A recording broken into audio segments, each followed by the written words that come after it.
Hey everyone, it's Emily, and this is your beginner's tutorial to working with Photoshop layers and layer masks. Now, because you are watching this tutorial right now, I'm guessing that you are a beginner to Photoshop, which is awesome because Photoshop has so many wonderful things for you to learn, and mastering layers and layer masks is really the first step of becoming more confident in working with this program. So you are in the right place today. So let's get started. Your layer panel is going to be in the bottom right-hand corner of your screen, right here. And you'll even see the layer tab is highlighted. Now, once you load your picture up into Photoshop, like the one I already have loaded here, that is your background layer or your original layer. And you'll see that highlighted over here right now in my layers panel. So that's my first layer. Now, working with layers is great because it is non-destructive. That means that every layer I add on top of that background layer can be edited and adjusted. And if I don't like it later, I can always turn it off and it isn't going to destroy this original background. So I can always come back to this original if at any point I'm not liking the edits that I'm making. Let's take a look and see what this looks like. So if you see down here on the bottom, there's a half black, half white circle. If you click on that, these are your different adjustment layers or your menu of different adjustments that you can make. You can choose any of these, but for this tutorial, let's pick just a couple of them that you will most likely use first. Contrast and brightness is a great one, so I'm going to choose that for my first layer. When I do that, you'll see a new layer pops up on top of my background layer. Now, layers are going to affect everything underneath each one. So as we start stacking on top of each layer, you'll start to see the difference. Now, with brightness and contrast, once I have that on top of my background layer, a new properties menu will pop up either right above here, or you might have your Photoshop set up where it pops up slightly over to the side.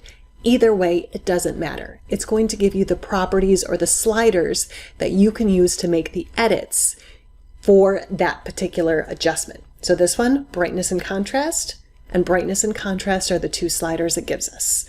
So depending on your preference, you can either add more or less contrast. Maybe you want to make it brighter or darker. You make the adjustments and they're right here on that.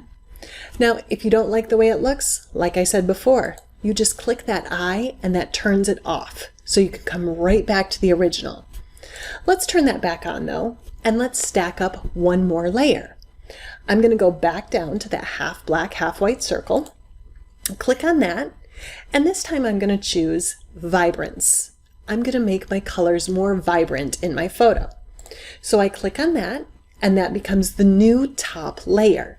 You'll see I still have the brightness and contrast layer, and I still have my background layer, but this one is now highlighted, so it's the one that pops up in the Properties panel directly above it. It gives me two sliders to work with for this edit, either Vibrance or Saturation. If we move the slider to the right, it's going to make it very vibrant or very saturated, and if we move it to the left, it's going to make it less and less. So once again, there's no right or wrong number. You make the edits based on your picture and your preference for editing. Here I'm going to make the colors a little more vibrant here and maybe a little less saturated overall. So I'm just moving around these for the time being.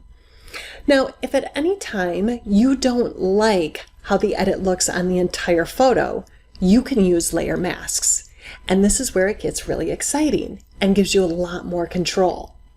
So let's say in my photo, I wanted it very vibrant and I put the vibrance all the way up, but I don't like the way it looks on her skin.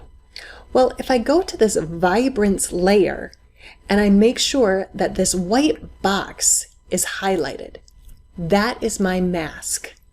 At any time, if I brush on this mask with a black brush, it's going to erase the edit that I made with those properties and with those sliders.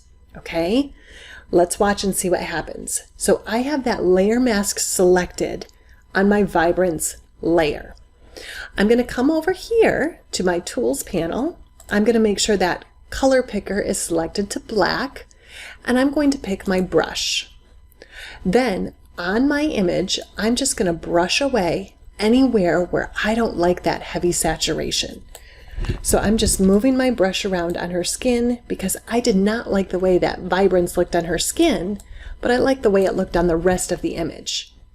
Now, if you look over here in that layer mask on that layer, you can see the spots where I painted black. You don't see the black on the image, but you do see it in the layer mask, and it takes off that piece of the edit. I could do the same thing here on the brightness and contrast edit layer that I created. If I click on that, and you want to make sure that that layer mask is highlighted. If it's not highlighted, like you can see that kind of like the outline around it right now, then you're not going to be able to adjust. So make sure that layer is clicked, and then we can just erase some of that brightness or contrast off the parts of our photo we don't like it. So maybe in the background, I don't want that quite as bright or contrasty. So I erase that. And if you look over here in the layer mask, that is off. Now, the cool thing, remember, about layer mask is if I did those edits and those adjustments and I don't like it, I can easily go and turn both of them off just like that, and I'm right back to my original. You also can adjust the order of your layers at any time. So if I wanted to move the two of these around, I could do that. It's not going to make too much of a difference right now, but as you add more and more layers and you become more and more comfortable, the order will start to matter, because whatever layer is on top, that will affect all the layers underneath that layer. Once you start getting more and more comfortable, play with more and more layers and you'll see what I mean. But if you're a beginner and brand new, start with maybe 2 layers and edit in each of those different layers. Erase off the layer mask the spots you don't like, and see how many different combinations you can make. Now, once you get the hang of layers and layer mask, I have many more tutorials on YouTube with different Photoshop tips that you could use to help you become more confident in Photoshop.